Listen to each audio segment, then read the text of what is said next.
யோபு தன் சிநேகிதருக்காக வேண்டுதல் செய்தபோது கர்த்தர் அவன் சிறையிருப்பை மாற்றினார்.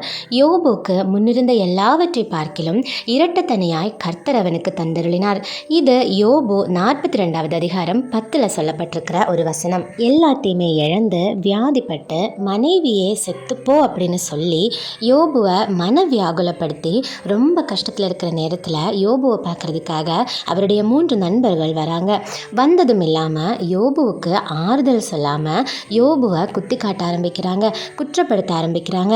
உனக்கு ஏதோ மறைமுகமான பாவம் இருந்திருக்கு, அதனால தான் நீ இன்னைக்கு இந்த அளவுக்கு வேதனைப்படுற, இல்லைன்னா உனக்கு இந்த அளவுக்கு வேதனை வந்திருக்காதுன்னு யோபுவை போட்டு குத்த ஆரம்பிக்கிறாங்க. நம்மளா இருந்திருந்தா அந்த நேரத்தில் எப்படி ரியாக்ட் பண்ணியிருப்போம் இல்லையா?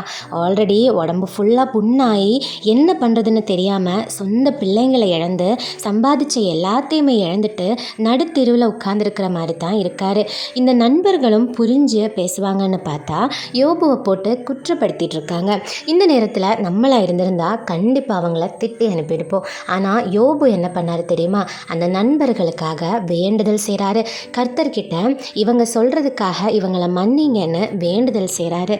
யோபு வேண்டுதல் செய்த மாத்திரத்தில் யோபுடைய கஷ்டங்கள் எல்லாம் தீர்ந்து முன்னாடி இருந்ததை விட இரட்டத்தனையாய் யோபு ஆசீர்வதிக்கவும் படுறாரு. இன்னைக்கு நமக்கு யோபு கற்றுத்தர பாடம் இதுதான். நம்மளை கஷ்டப்படுத்துறவங்களுக்காகவும் நம்ம ஜெபம் பண்ணணும். இயேசு கிறிஸ்து சிலுவையில் நமக்கு கற்றுக் கொடுத்த பாடமும் இதுதான். அவரை சிலுவையில் அரைஞ்சவங்களுக்காக அவர் பிதா கிட்ட வேண்டுதல் செஞ்சார். நம்மளையும் கஷ்டப்படுத்த இந்த உலகத்தில் நிறைய மனிதர்கள் இருப்பாங்க. ஆனால் அவங்க மேலே வெறுப்பு காட்டுறதுக்கு பதிலாக இனிமே ஒரு சேஞ்சுக்கு அவங்களுக்காக ஜெபம் பண்ணுங்க.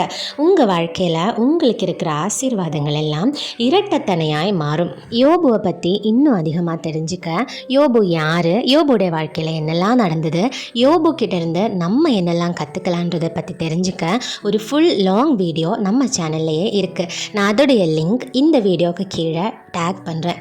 கண்டிப்பாக நீங்கள் எல்லாரும் அதை பாருங்கள். Praise the Lord. ஆமேன்.